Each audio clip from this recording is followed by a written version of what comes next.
Hello everyone, edu सर्वज्ञ में आपका एक बार फिर से स्वागत है। आज हम इलेक्ट्रोस्टैटिक्स की एक प्रॉब्लम डील करेंगे और उस प्रॉब्लम में कंजर्वेशन ऑफ एनर्जी को यूटिलाइज करेंगे और देखेंगे कि किस तरह से हम कंजर्वेशन ऑफ एनर्जी इलेक्ट्रोस्टैटिक्स में यूज करते हैं। तो आइए प्रॉब्लम देखते हैं क्या है। आपसे प्रॉब्लम में कह रहा है कि two concentric rings placed in a gravity free region in Y Z plane, one of radius capital R carries a charge plus q and the second of radius 4r and charge minus 8q distributed uniformly over it. The minimum velocity with which a point charge of mass small m and charge plus small q should be projected from a point at a distance 3r from the center of rings on its axis so that it will reach to the center of rings is given by v equals to under root capital Q into small q upon 2 pi epsilon mr within bracket 3 under root x minus 5 upon 5 root x, the value of x is। आपको problem में दो concentric rings दी गई हैं जो YZ plane में है। Simple सी बात है, जब रिंग्स आपकी वाईजेड प्लेन में है तो रिंग की एक्सिस एक्स एक्सिस होगी। कह रहा है कि रिंग के सेंटर से उसके एक्सिस पर 3r की डिस्टेंस पे, ये 3r डिस्टेंस पे एक ऑब्जेक्ट रखा गया है, जो मतलब पॉइंट ऑब्जेक्ट आप मान सकते हैं। ये पॉइंट ऑब्जेक्ट है जिसका चार्ज है प्लस स्मॉल क्यू और मास कितना है, स्मॉल एम। अब ये कह रहा है कि इस पॉइंट ऑब्जेक्ट को मिनिमम कितनी वेलोसिटी से हम थ्रो करें या प्रोजेक्ट करें कि ये रिंग के सेंटर पर जा सके। क्लियर। अब यहाँ से देखिए, मिनिमम कह रहा है कि ये मिनिमम कितनी वेलोसिटी होनी चाहिए। इसको मैंने वी एज्यूम कर लिया है या वी आपको दिया गया। तो मिनिमम मतलब ये वेलोसिटी सेंटर पे पहुँचने पे जीरो हो सकती है। तो सेंटर पे अगर पहुँचने पे आपकी वेलोसिटी जीरो हो रही है, ऑब्जेक्ट में मास है, इसका मतलब काइनेटिक एनर्जी क्या हो रही है, रिड्यूस हो रही है। काइनेटिक एनर्जी रिड्यूस हो रही है। तो काइनेटिक एनर्जी जितना रिड्यूस होगा उतना ही किस में गेन होता है, हमारा पोटेंशियल एनर्जी में गेन होता है। क्लियर है। आपको देखिए, कोई भी यहाँ पे डिसिपेटिव फोर्सेस के बारे में इंफॉर्मेशन प्रॉब्लम में नहीं है। इसका मतलब आपको ये हिंट है कि हमको यूज करना है क्या, कंजर्वेशन ऑफ एनर्जी यूज करना है। हमें क्या यूज करना है, कंजर्वेशन ऑफ एनर्जी यूज करना है। क्लियर। तो हम कंजर्वेशन ऑफ एनर्जी को यूज करेंगे। अब कंजर्वेशन ऑफ एनर्जी हमारा क्या बोलता है कि initial kinetic energy plus initial potential energy equals to final kinetic energy plus final potential energy. Clear है। इसका मतलब हमको इनिशियल पॉइंट पे काइनेटिक एनर्जी और पोटेंशियल एनर्जी, फाइनल पॉइंट पे काइनेटिक एनर्जी और पोटेंशियल एनर्जी चाहिए होगा। तो देखिए, ये आपका इनिशियल पॉइंट है। यहाँ पे ऑब्जेक्ट के पास वे वेलोसिटी है, ठीक है, और ये एक इलेक्ट्रोस्टैटिक इंट्रैक्शन होगा दो रिंग्स का, मतलब इलेक्ट्रोस्टैटिक फील्ड होगा। तो वहाँ पे ये रखा है तो इस पर क्या होगा, पोटेंशियल भी होगा। हम जानते हैं कि पोटेंशियल में अगर Q से मल्टीप्लाई करते हैं तो हमको पोटेंशियल एनर्जी मिल जाता है। तो इस पॉइंट पे, इनिशियल पॉइंट पे ऑब्जेक्ट के पास क्या है, काइनेटिक एनर्जी कितनी, हाफ एम बी स्क्वायर है, और पोटेंशियल एनर्जी कैसी, इलेक्ट्रिक पोटेंशियल एनर्जी है।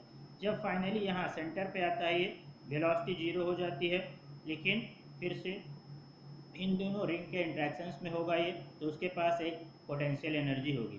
तो यहाँ पे जो पोटेंशियल एनर्जी फाइनल आएगी उसे कैलकुलेट करना है। कैसे कैलकुलेट करेंगे, यहाँ पे सेंटर पे, दोनों रिंग के सेंटर पे हम पोटेंशियल कैलकुलेट कर लेंगे और इस ऑब्जेक्ट का जो चार्ज है उसे मल्टीप्लाई कर देंगे।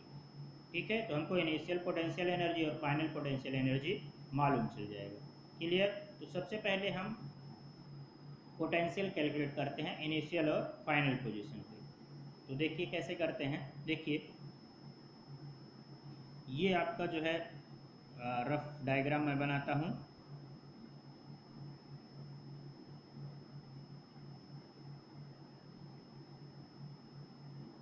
ये कुछ इस तरह का डायग्राम है। ये दोनों रिंग का सेंटर है। इस सेंटर से 3r डिस्टेंस पे एक पॉइंट है, चलिए इसको हम P लिखते हैं। अब इस P पॉइंट पे हमको क्या चाहिए, पोटेंशियल चाहिए। ठीक है। तो हमको यहाँ पे कैसे, हम इसे इनिशियल पोटेंशियल VI लिखते हैं। तो यहाँ पे देखिए, ये जो रिंग है जिसकी रेडियस कैपिटल R है, और एक रिंग है आपकी जिसकी रेडियस कितनी है, 4r है, ये 4r है। तो जिसकी रेडियस r है उसका हर एक पार्ट यहाँ से P पॉइंट से कितनी दूरी पर होगा, यहाँ से अगर हम देखें तो कितनी दूरी पर होगा, ये आपका यहाँ से यहाँ तक 3r और रेडियस r। तो ये डिस्टेंस है, ये डिस्टेंस, इसका हर एक पॉइंट r रेडियस वाली रिंग का हर एक पॉइंट कितनी दूरी पर होगा, under root r square plus 3r का होल स्क्वायर। ये किसके बराबर हो जाएगा, under root 10r square, that is root 10r। इसको हम r1 लिख लिए। अब सेकेंड जो रिंग है, ठीक है, दूसरी वाली जो रिंग है, दूसरी वाली रिंग का हर एक पॉइंट यहाँ से अगर हम देखें जिसकी रेडियस 4r है, ये हर एक पॉइंट कितनी डिस्टेंस पर होगा, इसे कैलकुलेट कर लेते हैं। ये 4r, ये यहाँ से यहाँ तक 4r और ये 3r, तो ये हो जाएगा आपका अंडर रूट 4r का होल स्क्वायर प्लस 3r का होल स्क्वायर। इसका मतलब अंडर रूट 16 एंड 9 25, मतलब 5r, दैट इज 5r। इसको हमने r2 लिख लिया। अब हम ये जानते हैं कि अगर ये पॉइंट है और इस पॉइंट के से जो भी चार्जेस का डिस्ट्रीब्यूशन है, मान लीजिए ये है, इस पॉइंट से चार्जेस, हर एक जो है चार्ज कितनी डिस्टेंस पर, r डिस्टेंस पे है, और ये टोटल चार्ज अगर सम करते हैं q है, तो इस पॉइंट पे, ठीक है, कोई पॉइंट एक ऑर्डिनेट O है, वो पॉइंट पे हमारा पोटेंशियल कितना होता है, ये होता है VO equals to 1/4 pi epsilon Q by R। इस कॉन्सेप्ट को यूज करते हुए हम VI कैलकुलेट कर लेंगे। क्लियर है? तो हम VI कैलकुलेट करते हैं। देखिए VI हम जब कैलकुलेट करेंगे तो हमारे पास VI किसकी वजह से है, VI हमारे पास दो रिंग की वजह से हुआ, एक जिसकी रेडियस R है और एक जिसकी रेडियस 4R है। जिसकी रेडियस R है उस पर कितना चार्ज डिस्ट्रीब्यूट है, इस पर चार्ज डिस्ट्रीब्यूट है आपका +Q, और जिसकी रेडियस 4R है उस पर चार्ज डिस्ट्रीब्यूट है -8Q। तो VI इक्वल्स टू हो जाएगा, हम लिखते हैं VI इक्वल्स टू VIR, मतलब R रेडियस वाले रिंग की वजह से, प्लस VI 4R, मतलब 4R रेडियस वाले रिंग की वजह से, that is VI equals to 1/4 pi epsilon. अब R रेडियस वाले रिंग का टोटल चार्ज कितना है Q, तो that is capital Q upon R1, और R1 चलिए R1 लिख देते हैं, नेक्स्ट लाइन में हम इसे चेंज कर देंगे, प्लस 1/4 पाई एप्सिलॉन। दूसरे वाले रिंग पे कितना चार्ज हमारा डिस्ट्रीब्यूट है uniformly, -8Q, that will B -8Q upon R2। Clear है? अब ये हमारा VI हो जाएगा। R1 और R2 की वैल्यू सब्स्टिट्यूट कर देते हैं। VI equals to 1/4 pi epsilon Q by root 10 R minus 8Q upon 4 pi epsilon, and R2 है हमारा 5R। क्लियर इतना? अब इसे हम सॉल्व कर लेते हैं, ठीक है। तो जो कॉमन होता है हम उसको कॉमन ले लेंगे, नेक्स्ट पेज पे चलते हैं, एक बार VI का टर्म फिर से लिख लेंगे। तो हमारा VI कितना आया था प्रीवियसली, VI इक्वल्स टू, एक बार देख लेते हैं प्रीवियस कितना था, 1/4 pi epsilon Q by root 10 R। VI equals to 1/4 pi epsilon Q by root 10 R minus 8Q upon 4 pi epsilon और 5R, शायद, हाँ, इंटू 5R। क्लियर है? अब इसमें जो कॉमन है उसे हम कॉमन ले लेते हैं। तो VI इक्वल्स टू, हम Q/4 पाई एप्सिलॉन कॉमन लेते हैं, Q/4 pi epsilon 1/√10 R minus 8/5R। Clear? या हम चाहें तो R भी कॉमन ले सकते हैं। तो VI equals to Q/4 4 pi epsilon r within bracket 1 by root 10 minus 8/5। Clear? ये हमारा वी आई आ गया है।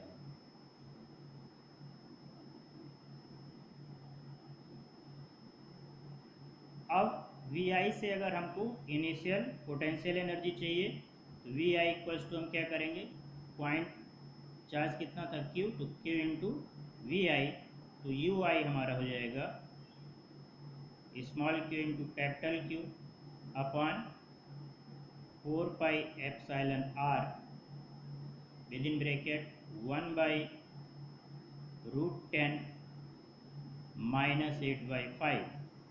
क्लियर? ये यू आई है, इसको लिख लेते हैं, इसकी ज़रूरत पड़ेगी। सेम तरीके से अब हम वी एफ कैलकुलेट करेंगे। वी एफ कहाँ पे है, at the centre of ring.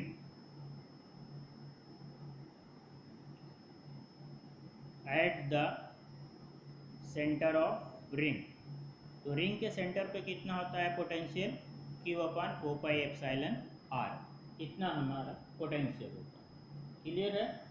तो देखिए वी एफ हो जाएगा हमारा, यहाँ से देखिए ये इस सेंटर पे, ठीक है, तो छोटे वाले रिंग की वजह से और बड़े वाले रिंग की वजह से जितना उसका चार्जेस होगा वो सब्स्टिट्यूट कर देंगे।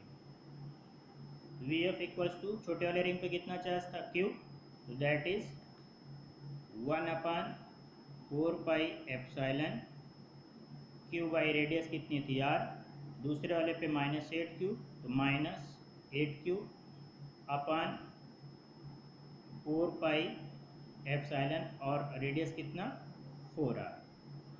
क्लियर है? तो यहाँ से कुछ कॉमन ले लेते हैं। देखिए यहाँ से ये अगर हम देखेंगे तो आपका कितना हो जाएगा, यहाँ से इस 4 से हम इसको 8 को डिवाइड करते हैं, ये 2 हो जाएगा। तो हमारा फाइनल वी एफ हो जाएगा minus Q upon 4 pi epsilon R, ये हमारा फाइनल पोटेंशियल हुआ। क्लियर? मतलब सेंटर पे, तो सेंटर पे ये फाइनल पोटेंशियल है, तो सेंटर पे हमारा फाइनल पोटेंशियल एनर्जी अगर हम लिखें U F equals to Q into V F, that will be equals to minus Q upon 4 pi epsilon R, ये हमारा क्या हुआ यू एफ। क्लियर? ये हमारा फाइनल पोटेंशियल एनर्जी हो गई। अब हम कंजर्वेशन ऑफ एनर्जी अप्लाई करते हैं, that is K I plus U I equals to K F plus U F. K I मतलब इनिशियली कितनी थी हमारी स्पीड v, तो ये हो जाएगा हाफ m, मास m था v square, plus U I. अब यू आई देखिए कितना लिखा गया है, U I Q upon 4 pi epsilon R, तो Q upon 4 pi epsilon R within bracket, एक बार देख लेते हैं, 1 by root 10 minus 8/5, 1 by root 10 minus 8/5, this will be equals to K F. तो फाइनली उसकी स्पीड 0 हो जाना है, तो फाइनल पोटेंशियल एनर्जी 0, हमारा क्या बचेगा यू एफ, और यू एफ हमारा लिखा है minus Q upon 4 pi epsilon R. Clear है? अब हमको मिनिमम वेलोसिटी बताना था, तो वेलोसिटी के अलावा बाकी सारे जो टर्म्स हैं उसको दूसरी साइड ट्रांसफ़र कर लेंगे, that is half M V square equals to, देखिए ये है minus Q upon 4 pi epsilon R minus Q upon 4 pi epsilon R and within bracket 1 by root 10 minus 8/5। अब हमें इसी को सॉल्व करना है। क्लियर है? इसको अगर हम सॉल्व करेंगे तो हमको आंसर मिल जाएगा। देखिए ये हो जाएगा हाफ mb² इक्वल्स टू, जो कॉमन है उसे हम कॉमन ले लेते हैं, दैट इज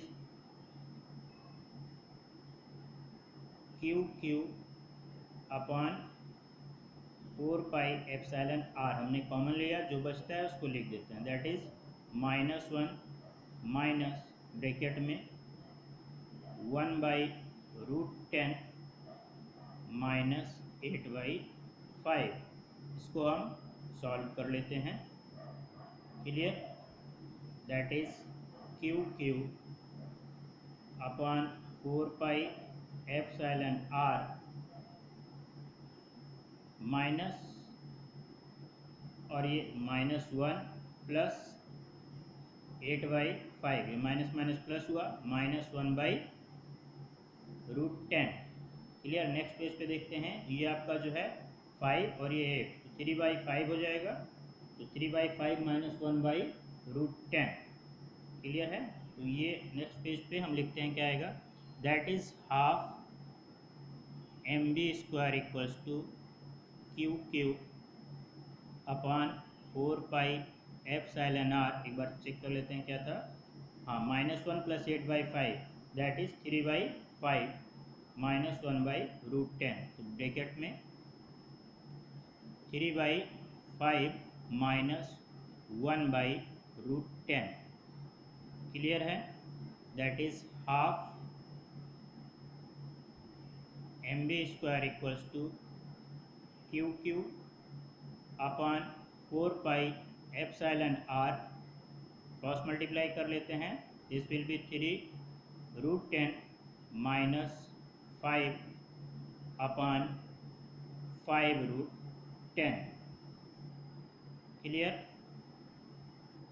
तो यहाँ से हमको वेलोसिटी मिल जाएगा, या v² कैलकुलेट कर लेते हैं, तो v² इक्वल्स टू, इस 2 से को कैंसिल कर देते हैं, v² equals to QQ upon 2πε/r within bracket 3√10 minus 5 upon 5√10। या फिर हम फाइनली v इक्वल्स टू लिखते हैं, स्क्वायर रूट के अंदर हो जाएगा ये QQ upon 2πε/r within bracket 3√10 minus 5 upon 5√10। Clear? ये हमारा फाइनल आंसर हो गया, मिनिमम वेलोसिटी। इस मिनिमम वेलोसिटी से थ्रो करने पर ऑब्जेक्ट आपका रिंग के सेंटर पर आसानी से चला जाएगा। अब इसे हम अगर कंपेयर करते हैं जो प्रॉब्लम में दिया गया था उससे देखते हैं। देखिए प्रॉब्लम में हमारी वेलोसिटी क्या है, v equals to √QQ upon 2πε/mr minus within bracket 3√x minus 5/5√x। Clear है? यहाँ से यहाँ पे m भी आ जाएगा, ठीक है, यहाँ m भूल गए हैं, ये आप m लिख लीजिएगा, m यहाँ पर है, ठीक है, यहाँ भी m होगा। तो यहाँ से अगर देखिए तो ये आपका हो जाएगा v इक्वल्स टू, जिसे हमें कंपेयर करना है, वहाँ पे क्या दिया गया था, √QQ upon 2πε/mr with in bracket 3√x minus 5 upon 5√x, ये आपको दिया गया था। और इससे आप अगर कंपेयर करते हैं, ठीक है, इन दोनों को कंपेयर करते हैं अगर, तो कंपेयर करने से हमको x की वैल्यू पता चल जाएगी। x इक्वल्स टू कितना हुआ, 10, ठीक है, √x मतलब √x आपका 10 है, तो x कितना है, 10 है। क्लियर? तो ये आपका फाइनल आंसर हुआ। होपफुली आपको समझ में आया होगा और इसको एंजॉय किए होंगे। ये आपका इंटीजर में पूछा जा सकता है। क्लियर? तो थैंक यू, फिर मिलेंगे किसी नई प्रॉब्लम के साथ।